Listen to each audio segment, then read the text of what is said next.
digamos que relativamente denigratorias, un poco ofensivas a veces, pero lo normal para la época. Pero cuando habla de la naturaleza humana y hace un análisis de qué es aquello que constituye a esa naturaleza, por ejemplo, el tipo de pasiones, el tipo de sentimientos, el tipo de operaciones mentales, ahí nunca entra, ¿no?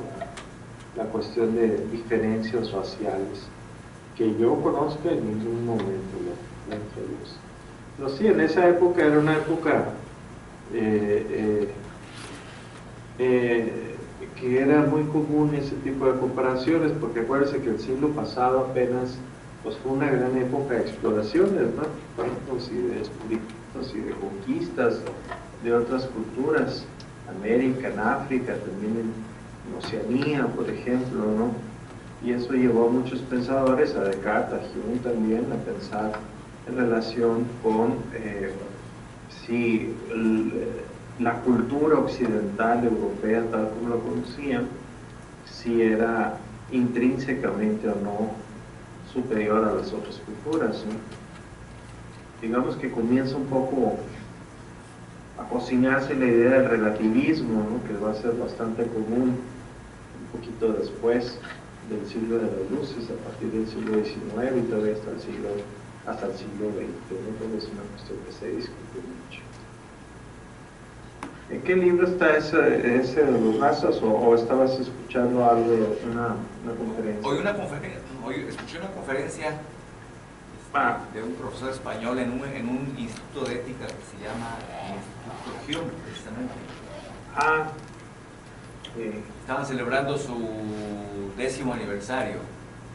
Creo que está en Navarra o no sé qué. Ya.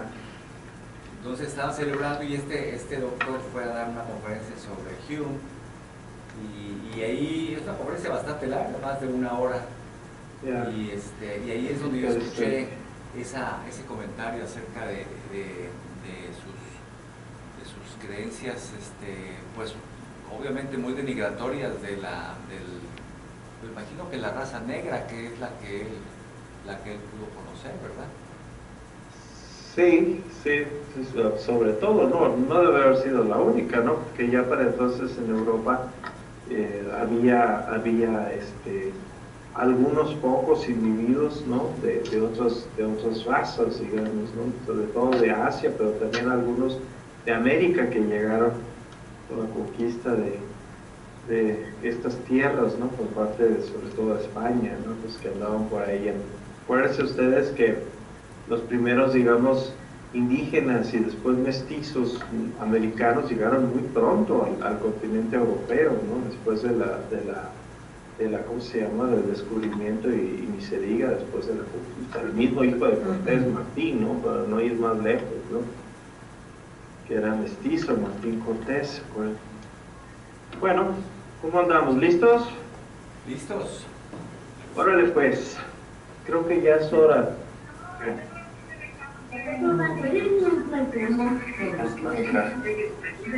12:30.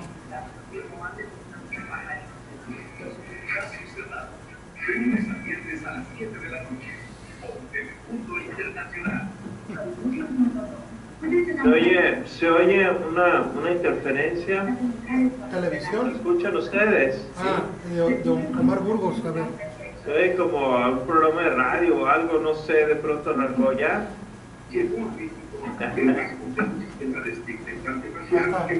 Hoy despigmentantes faciales están anunciando un poquito de racismo. Y si le das a la X ahí. Ahí está. ¿Listos? Adelante.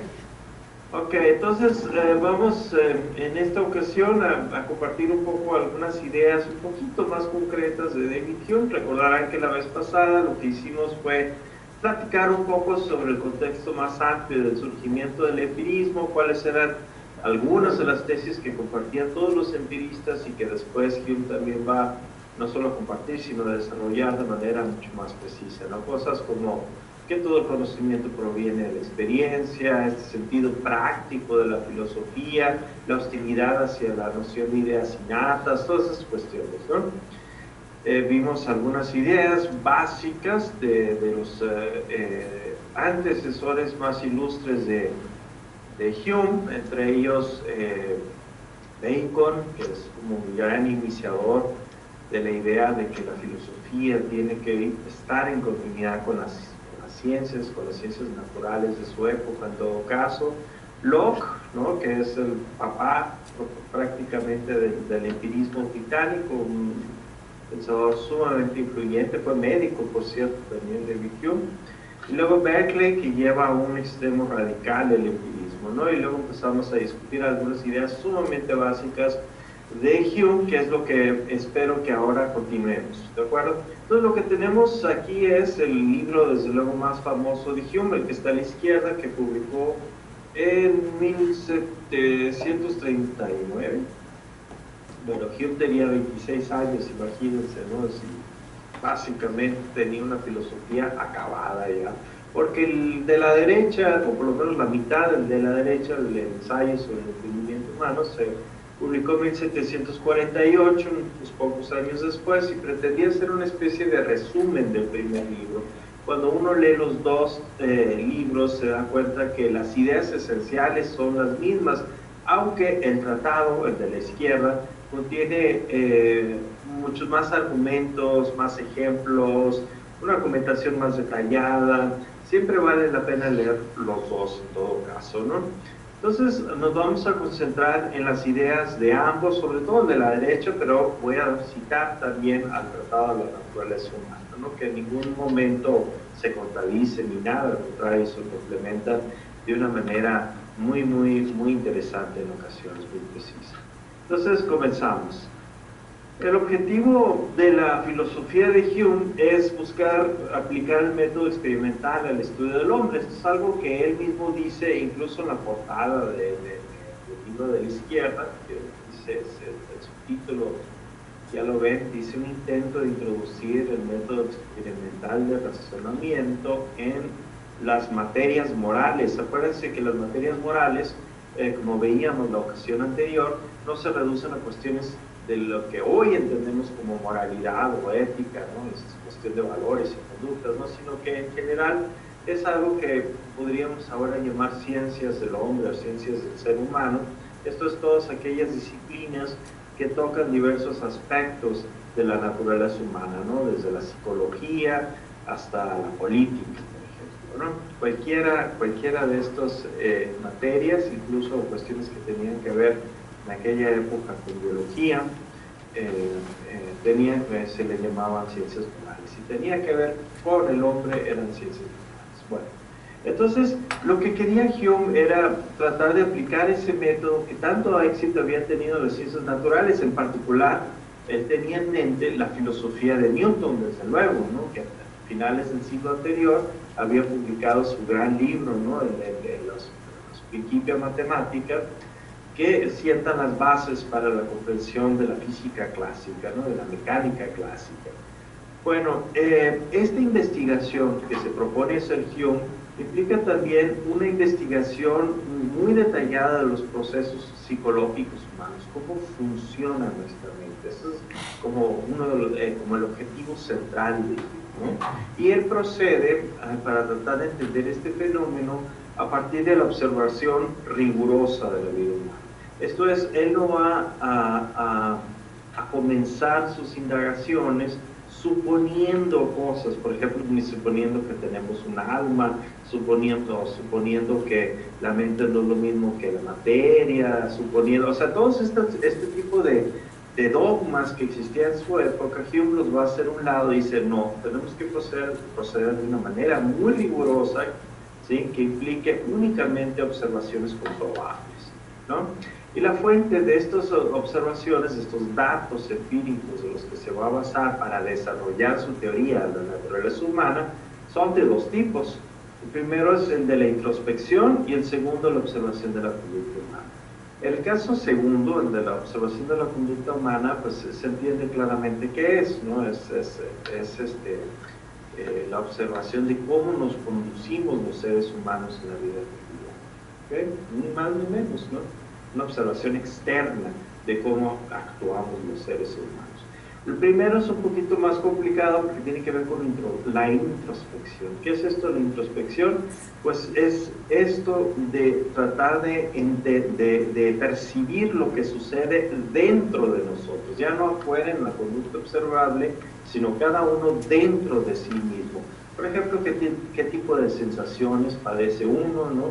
Que si calor, que si frío, qué tipo de motivos o pasiones mueven nuestra conducta, por ejemplo, que si el amor, que si el odio, que si el autointerés, que si el miedo, etcétera, etcétera. Entonces, este tipo de cuestiones, por un lado, que tienen que ver con la psicología, pero también todo esto que tiene que ver con nuestras formas de razonar. La introspección, entonces, abarca no solamente, digamos, la parte más, diríamos, animal de nuestra naturaleza, aquello que tiene que ver con las sensaciones, aquello que tiene que ver con lo que nos afecta de fuera del ambiente, ¿no? Por decirlo así, no tiene que ver solamente con la parte pasiva de nuestra naturaleza, sino también la introspección aborda y trata de analizar una parte activa de nuestro interior y que tiene que ver con los procesos de razonamiento, la imaginación, la deducción, la inducción y todos esos mecanismos mentales a través de los cuales vamos construyendo una imagen del mundo. ¿De acuerdo? Entonces, acuérdense nada más que lo que está tratando de hacer Hume, y lo va a tratar de hacer así de manera rigurosa y de manera a rajatabla, vamos a decirlo así, es aplicar el método experimental, pero a la naturaleza humana. ¿De acuerdo? Porque según él, ahí está la clave para entender cómo es que conocemos el mundo y por qué nos parece el mundo como nos parece. Entonces, ¿por qué, o a través de qué mecanismos construimos la imagen que compartimos del mundo? Bueno, entonces, ese es en cuanto al objetivo más general de la filosofía de Hume. Vamos a tratar de aterrizar un poquito más. Como adelantaba la vez pasada, Hume va a presentar una teoría de las ideas. ¿Okay? Esta teoría de las ideas, ¿están viendo lo que les estoy poniendo en la pantalla? Creo que no. Ah, es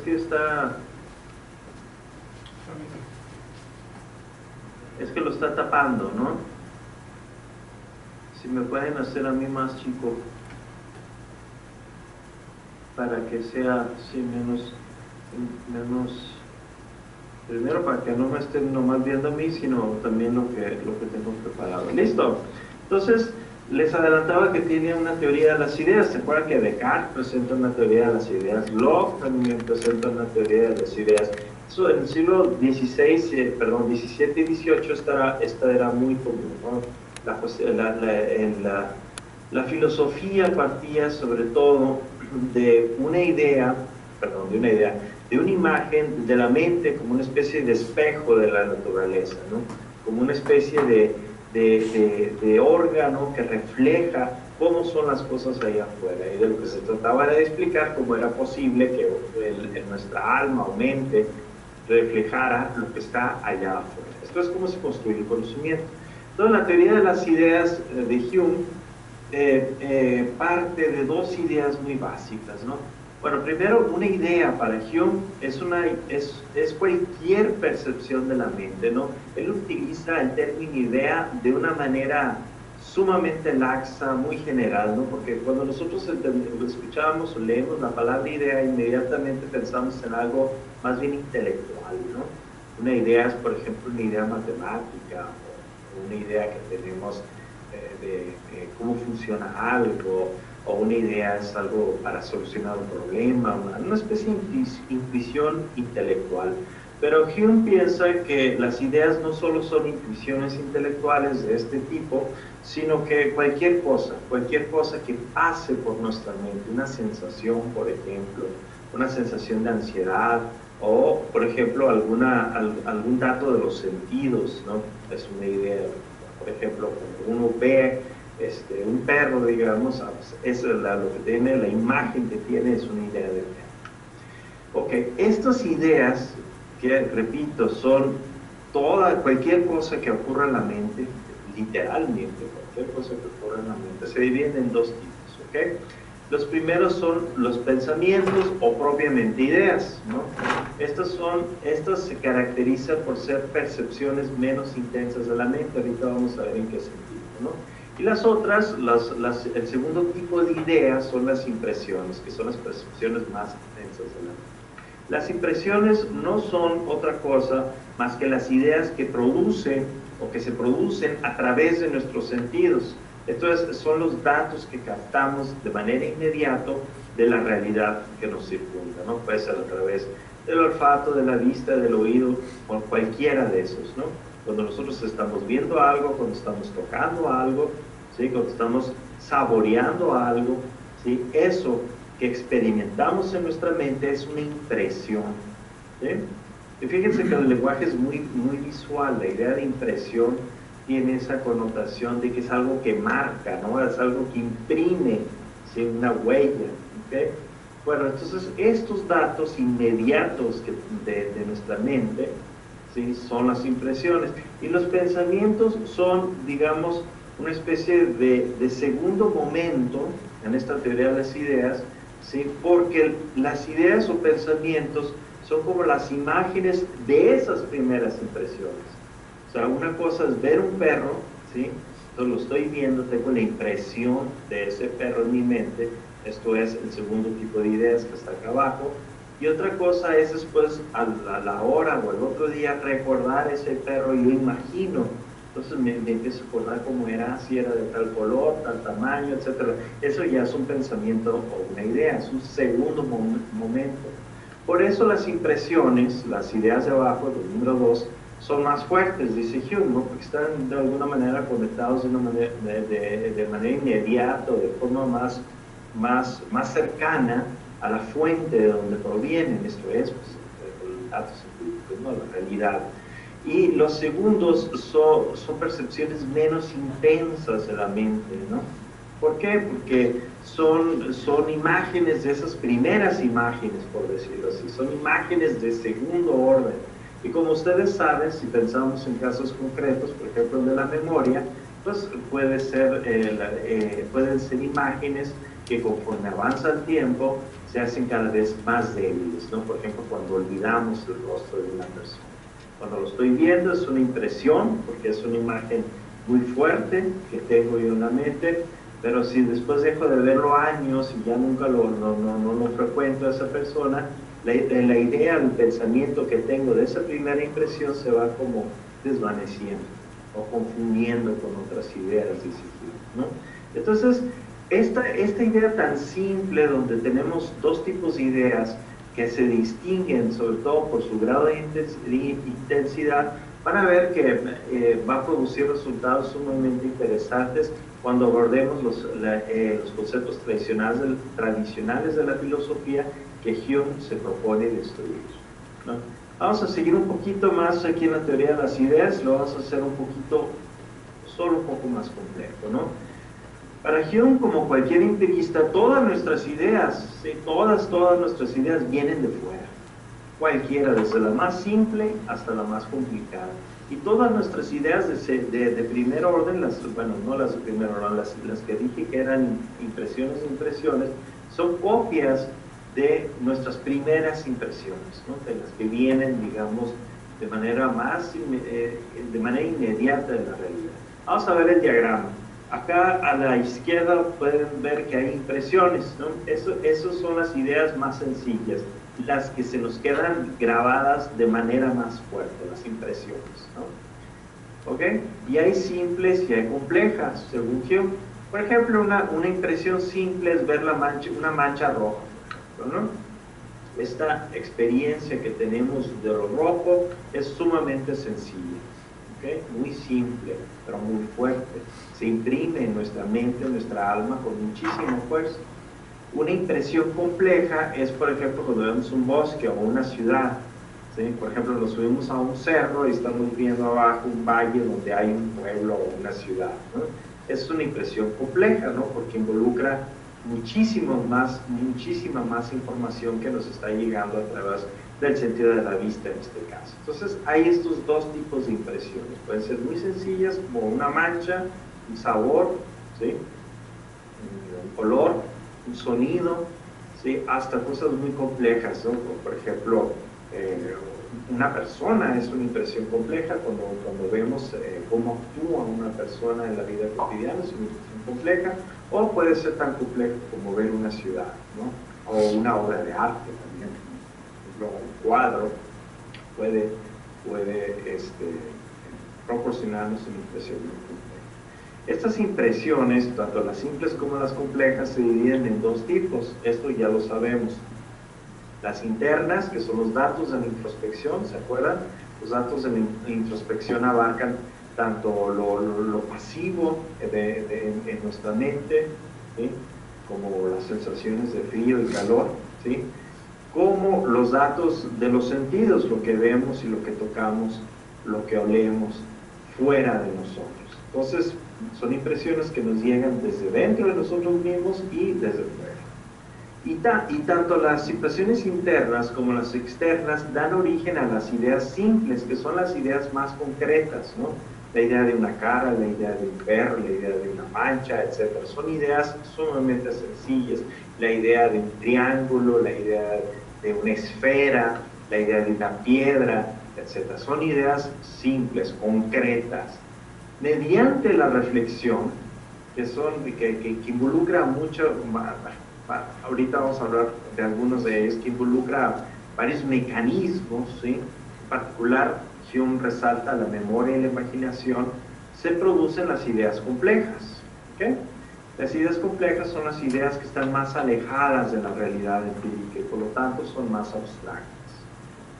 Bueno, por ejemplo, dice Hume que una idea compleja es, por ejemplo, la idea de Dios, por ejemplo, es una idea sumamente compleja, puede llegar a ser sumamente la idea de una sociedad, puede ser una idea compleja, pero también las ideas más alejadas de la realidad al grado de que ni siquiera se corresponde de manera directa con ella. Pongo el ejemplo de, piensen ustedes el ejemplo que él pone, ¿se acuerdan que les mencioné yo la vez pasada, de una montaña de oro, ¿no? Es una idea compleja porque está uniendo dos ideas simples, la idea concreta del oro y la idea concreta de una montaña. Ambas son ideas que nosotros hemos adquirido a través de la percepción simple. Hemos visto oro en múltiples ocasiones y hemos visto cerros también muchas veces, ¿no? Nuestra reflexión a través de la memoria y la imaginación junta esas dos ideas simples y produce una compleja, una montaña de oro. La montaña de oro como tal no existe, sabemos que no se corresponde con la realidad, pero las dos ideas simples que constituyen esa idea compleja, cada una de ellas sí se corresponde con la realidad, con las muestras de oro con las que hemos tenido experiencia y con las muestras de cerros con las que hemos tenido experiencia, ¿ok? Y así pueden hacer cosas mucho más complicadas, ¿no? Los seres fantásticos, cancerígenos, lo que ustedes quieran, unicornios y cosas todavía mucho más complicadas.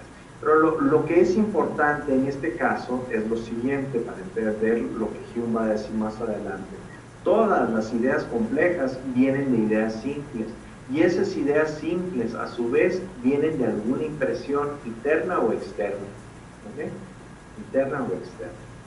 Entonces las ideas simples, si ya ven hasta la columna derecha, ya se entiende mucho más, están más cerca de la experiencia, corresponden a esas impresiones inmediatas de los sentidos o de nuestro interior, y las ideas complejas están menos cerca de la experiencia, a tal grado que incluso muchas de esas ideas no se corresponden con la experiencia, pero las ideas simples que lo constituyen sí.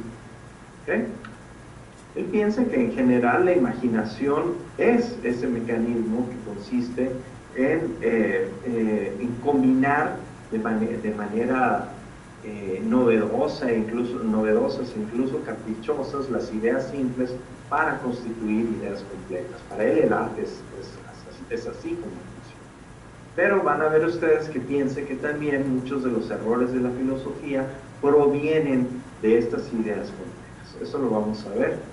con más detalle en unos minutos. ¿De acuerdo? ¿Alguna duda hasta ahorita con esto?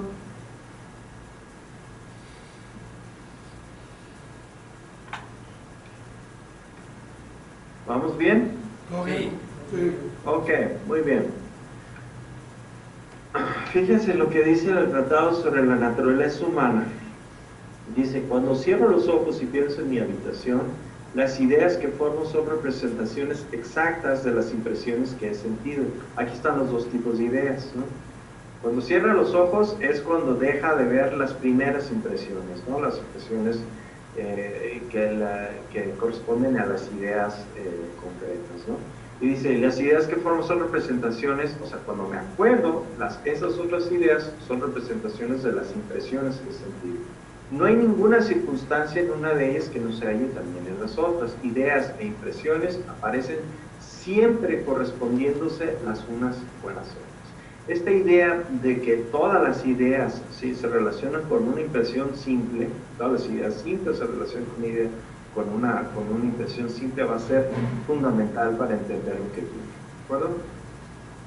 Ok, ¿qué pasa con las ideas? Una vez que uno tiene una idea de un perro, la idea de un triángulo, la idea de una esfera, la idea de un número, lo que ustedes quieran, ¿cómo las combina la mente? Ya mencionamos dos capacidades que analiza Hume, que son la memoria y la imaginación, pero en concreto, ¿cómo funciona o cómo le hace la mente para combinar esas ideas? Hume dice muchas cosas a lo largo de los dos libros. Una de las cosas que dice es que el mecanismo particular de cómo funciona esto es qué es lo que pasa en nuestro interior para que nosotros seamos capaces de hacer deducciones, inducciones y lo que sea, dice que se le escapa, que él no entiende y que él no pretende explicar eso, ¿no? No hay que reclamarle mucho a esta observación de Hume porque pues, en aquella época no había muchos adelantos, ¿no? En cuanto al estudio de la mente, bueno, ahora decimos del cerebro, desde luego, ¿no? De ninguna forma. De hecho, en general, la biología en el siglo XVIII, a diferencia del siglo XVII, como que reduce un poquito su velocidad de desarrollo. En el siglo XIX otra vez se va a disparar de manera enorme. Entre otras cosas, recuerdo porque no hubo muchos avances en microscopía en la época de Hume. Entonces todavía no aparecía una teoría celular y todo lo que dependía de ese tipo de acercamientos a la naturaleza. Entonces, él vivió en una época en que no se conocía lo suficiente, creo que aún hoy no conocemos muchas cosas, sobre cómo funcionan a nivel, digamos,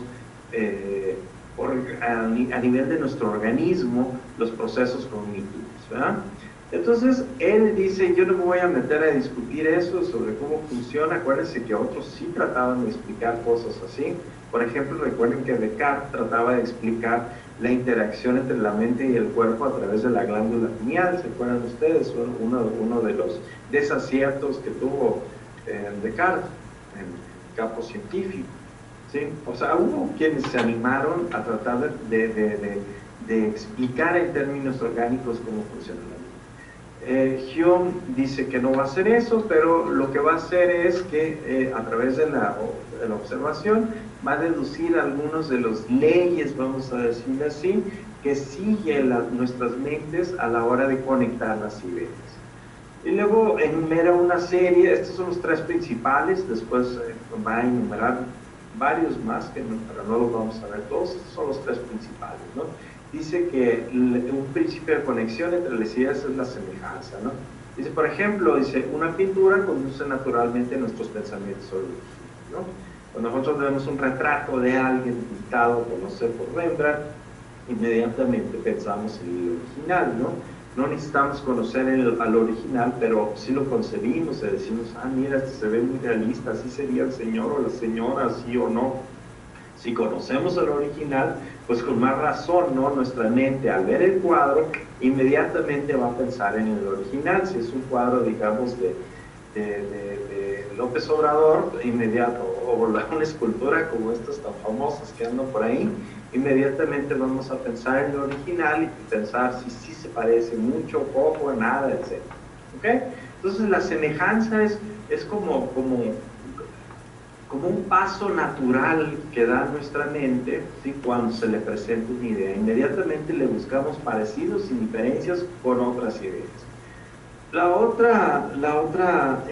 otro principio que maneja mucho Hume es el de la contiguidad. Este va a ser decisivo, van a ver ustedes más adelante. Por ejemplo, dice, la mención de la habitación de un edificio introduce naturalmente una pregunta o comentario acerca de las demás. Esto es cuando pensamos nosotros, o tú le estás contando a alguien, no es que mi casa, mi recámara está en tal lugar, inmediatamente como pensamos, sí, está antes o después, está cerca del entrado, cerca de la sala, donde inmediatamente empezamos a pensar en términos, en este caso espaciales, ¿sí? Donde una idea nos hace pensar en las ideas contiguas a esa idea. Y luego el tercer principio es la de causa o efecto. Dice, por ejemplo, cuando pensamos en una herida, difícilmente, dice Hume, nos abstendremos de pensar en el dolor subsiguiente, ¿no? Incluso muchas veces cuando vemos, estamos viendo un deporte y vemos que a un jugador se lesiona, inmediatamente hasta reaccionamos nosotros mismos diciendo, ay, no, como que inmediatamente nos viene a la mente el dolor que realmente no padecemos, pero que suponemos que está padeciendo la persona que recibe, que sufre la lesión. ¿Ok? Entonces, se fijan ustedes, son como principios psicológicos, no son propiamente lógicos. Son ocasiones en que tenemos una idea y la relacionamos con otras. ¿Cómo la relacionamos? Pues en términos de semejanza, de continuidad o de causa o efecto. Estos son los tres principios principales. Insisto, no son los únicos, pero son los tres de los cuales se derivan todos los demás. Para Hume. ¿Ok? Entonces, ya tenemos, digamos, una idea mucho más completa de la teoría de las ideas de Hume, ¿no? Que abarca esta cuestión de que somos un organismo que recibe impresiones de fuera, esas impresiones a su vez generan ideas, ¿no? Generan ideas simples, y las ideas simples generan ideas complejas. ¿Cómo puede la mente pasar de las ideas simples a las complejas? A través de ciertos principios básicos que son estos tres. ¿Okay? Así es como vamos produciendo el conocimiento de acuerdo con Hume. Ok, aquí tenemos un ejemplo que viene en el libro del ensayo sobre el entendimiento humano, investigación sobre el entendimiento humano, que espero que ya todos hayan leído por lo menos las primeras secciones, y que es muy interesante porque, por lo siguiente, por dos cosas. Una de ellas es que, como ya habrán advertido con su lectura, Hume es un lógico muy sagaz. Su manera de argumentar es no solamente muy sutil, sino que además es un pensador que da la impresión de ser sumamente honesto, sumamente sincero, de decir lo que tiene que decir porque está seguro de lo que está diciendo y de abstenerse de decir aquello de lo cual no está seguro. Incluso muchas veces nos aclara de que no está seguro de algunas cosas. Les acabo de mencionar un ejemplo. Les dicen, yo no estoy seguro de cómo funciona a nivel fisiológico nuestra mente, ni me voy a meter en eso, no pretendo ni meter en eso, ¿no? Este que viene aquí es un caso muy bonito que ilustra esta honestidad intelectual de Hume. Para Hume, como vimos, para cada impresión corresponde una idea simple. Nosotros no podemos hacernos una idea simple si no tenemos una impresión que es de adentro de nosotros, a través de nuestra expresión, o que es de afuera de nosotros, a través de los sentidos. ¿Ok? Y él pone una serie de ejemplos. A ver, dice, traten de enseñarle a un niño ciego de nacimiento que es el rojo. Pues, entonces nunca lo van a poder hacer. O sea, a fuerza necesitamos la impresión para formarnos la idea de color rojo. Si no podemos tenerlo, no vamos a poder tener la idea del rojo. ¿ok? Entonces, a cada impresión corresponde una idea, ¿ok? En nuestra mente. Entonces, de pronto, en algún momento, en las primeras páginas creo que en la segunda sección o tercera, no recuerdo en este momento, dice, pero parece que hay un contraejemplo que echa por la borda esta idea mía. O sea, Hume dice, híjole, parece que hay un argumento que realmente dice lo contrario de lo que estoy afirmando y no sé cómo tumbarlo. Esto es lo que es un contraejemplo, ¿no? Cuando uno dice o emite una tesis general, un contraejemplo es un caso que echa por la borda lo que dice la tesis general, que contradice el contenido de la tesis general. En este caso, de que para cada impresión simple cada idea simple hay una impresión. ¿Okay? Entonces dice, vamos a suponer, este es el ejemplo que dice Hume, que no haya como refutar, dice. Vamos a suponer que hay un señor que ha visto muchos matices de azul, pero que no ha visto uno de esos matices, y que es justamente donde está el signo de interrogación, ¿ya lo vieron? Entonces lo que tenemos es una serie de matices de azul que de izquierda a derecha van del más claro al más oscuro, ¿sí? Entonces para cada uno, mientras yo los estoy viendo, me estoy haciendo una idea simple de cada uno de esos matices. Vean el primero, vean el segundo, vean el tercero, y de pronto si me brinco, ¿sí? el del tercero al cuarto, ¿sí? Como que percibo que falta un matiz, como que el salto es más violento, digamos, entre el tercer matiz y el cuarto, que entre los restantes matices. Dice, según él, dice Hume, que es posible pensar que una persona que nunca ha visto ese matiz de azul que falta ahí, se lo pueda imaginar. Y si eso es cierto, quiere decir que hay por lo menos algunas ideas que podemos formar en nuestra mente y que no provienen de una impresión directa en la realidad. ¿Ven? ¿Se entiende el ejemplo de Hume? Es un ejemplo que él propone como un posible contraejemplo a su teoría de las ideas. Y lo deja ahí, lo deja como que cada quien decida, etcétera, que él va a seguir discutiendo, que él va a dar por bueno, por lo menos en términos generales, su teoría de las ideas. ¿Okay? Pero adviertan entonces cómo Hume es un pensador especial también en este sentido, ¿no? En contra de esta idea de que retrata, esta idea de manual que retrata muchas veces a los empiristas como cientificistas, dogmáticos, ¿sí? Hume era una personalidad intelectual sumamente seductora también en este sentido, ¿no? Cuando uno lo lee, advierte, ¿no? Que Hume no trata de escondernos cosas que no sabe, ¿no? O no trata de escondernos datos y argumentos que podrían ir en contra de lo que él está tratando de sostener. Entonces, muy agradable leer a un pensador así, ¿sí? Bueno, entonces este es el famoso contraejemplo que podría dar al traste a una de las ideas principales de la teoría de las ideas. Pero vamos a continuar. Una vez que tenemos este cuadro básico de la teoría de las ideas, que lo hemos visto de manera muy simple, podemos preguntarnos, ok, bueno, se trata ciertamente de algunas ideas que por lo menos algunas de ellas parecen un poco burdas, diría yo, ¿no? Un poco simples, ¿no? Esta idea de que el alma, ¿no? Se evalúa en la mente, recibe impresiones de afuera que se te quedan grabadas, estos principios a través de los cuales combinamos ideas simples para formar complejas. Todo eso parece como mecanismos demasiado generales, ¿no? Y yo creo que eso es cierto, ¿no? Si bien hay algunos momentos en el análisis que hay detalles muy interesantes, ¿no? Mencionamos algunos hace un momento.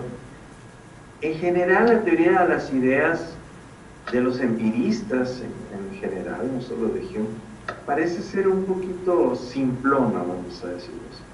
En el caso de Hume, creo que también sucede eso, pero, y aquí viene lo bueno de Hume, lo que hace con esa teoría de las ideas, cuando critica a la filosofía o algunas de las ideas consagradas de la filosofía, es lo que hace grandioso estos libros de Hume, tanto el primer tratado como la investigación sobre el conocimiento humano. Esto es, ya que una vez que establece su teoría en líneas generales, las aplicaciones que hace de esa teoría es lo que hace sumamente interesante el pensamiento de Hume. ¿Okay? Entonces, ya hablamos de ideas simples, ideas generales, algunas se corresponden con la realidad, otras no, pero si las reducimos a sus ideas simples, cada idea simple tiene que corresponderse con una impresión.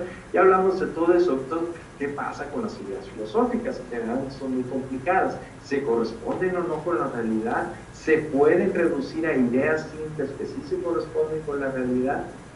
Bueno, vamos a leer esta pequeña cita como introducción a esta parte que ya serían las aplicaciones de la teoría de las ideas. Dice, si albergamos la sospecha de que un término filosófico se emplea sin significado o idea alguna, como ocurre con demasiada frecuencia, no tenemos más que preguntarnos de qué impresión se deriva la supuesta idea y si es imposible asignarle una. Esto servirá para confirmar nuestra sospecha. Fíjense cómo dice, si albergamos la sospecha de que se emplea un término filosófico sin significado o idea alguna. O sea, para Hume, si no hay una idea simple que se corresponda a esa idea compleja, que es alguna idea filosófica, vamos a ver casos particulares, ¿sí? Entonces esa idea, perdón, ese concepto filosófico, esa idea filosófica, en realidad no tiene significado. ¿Sí? O sea, para que una idea tenga significado, tiene que corresponderse con una idea compleja, con una idea simple. Y esa idea simple tiene que guardar una correspondencia con alguna impresión, tanto interna o externa. ¿Ok? Entonces, imagínense, esta es una tesis sumamente fuerte para esa época. Esto es, las palabras en general para Hume, lo que nos está diciendo es que tienen significado en la medida en que nosotros podemos analizarlo en sus componentes más simples y en última instancia en la medida en que podemos hacerla correlativa a esas palabras a impresiones de los sentidos o impresiones de la introspección. Entonces imagínense, va a tratar de atacar algunas de las ideas filosóficas que circulaban en su época a través de esta teoría de las ideas que implica esta teoría del significado. Vamos a ver. La aplicación de la teoría de las ideas de Hume propone analizar el significado de diversos términos filosóficos tradicionales. Algunos de ellos ya los vimos, sobre todo por Descartes, ¿no? Y ya los volvimos a mencionar con Hume. Por ejemplo, la idea de sustancia, la idea de alma, la idea de Dios, la idea de causalidad y la idea de objetos externos. Objetos externos quiere decir objetos que están fuera de nosotros. ¿Se acuerdan que cuando vimos, por ejemplo, a Berkeley cuando reduce ¿cómo se llama? Las cualidades primarias, todas las cualidades primarias, a cualidades secundarias, cuando está criticándolo, dice entonces no existe el mundo externo, nosotros no podemos justificar que existe el mundo externo, lo único que existe, que estamos seguros de que existe, son nuestras percepciones. Yo estoy viendo, por ejemplo, ahorita aquí a la derecha un perro, ¿no? Pero yo no puedo justificar racionalmente que el perro existe al margen de que yo lo vea. Bueno, esa es vamos a hablar un poquito más de eso más adelante, ¿no? Pero estas son algunas de las ideas principales. La idea de sustancia, recuerden ustedes, que es esta idea de sustrato, la idea de algo que existe por sí mismo. Por ejemplo, en el caso de Descartes, dice que hay dos tipos, la sustancia pensante y la sustancia externa, o extensa. El alma, acuérdense que alma, mente, se refiere a lo mismo, pues, en aquella época, en el vocabulario de aquella época. Y esta idea de alma o mente nos lleva a la idea de identidad personal, también vamos a hablar un poquito de eso. La idea de Dios, que está presente en todos los pensadores de esta época. La idea de causalidad, que van a ver que es muy interesante y que es una idea que introduce Hume. Y la idea, como mencioné, de los sujetos externos. Bueno, estas son claramente ideas filosóficas, ¿sí? De mayor y menor complejidad, todas ellas bastante complejas, algunas más más que otras. Entonces lo que Hume va a decir, ok, ya tengo una teoría de las ideas, ya sé cómo se forma el conocimiento a través de impresiones, ideas simples, ideas complejas. Ahora voy a analizar las ideas de la filosofía para ver si estas ideas se forman correctamente o no, si guardan relación o no con aquello de lo que deriva el significado de los términos, que en última instancia son las impresiones, ¿no? De los datos empíricos o los datos de la expresión. Entonces vamos a ver alguna, por ejemplo, la idea de sustancia, ¿no? Hume, un segundito, Hume se pregunta, esto ya no debería sorprendernos, de qué impresión, o sea, para saber qué es la sustancia y si eso tiene sentido, se pregunta de qué impresión o impresiones se deriva la idea de sustancia. Y más o menos, hice un resumen ahí, concluye lo siguiente. Dice, no puede derivarse de las impresiones de la sensación. ¿Por qué? Porque todo lo que nosotros conocemos a través de las impresiones, ¿sí? Por ejemplo, de los objetos, ¿sí?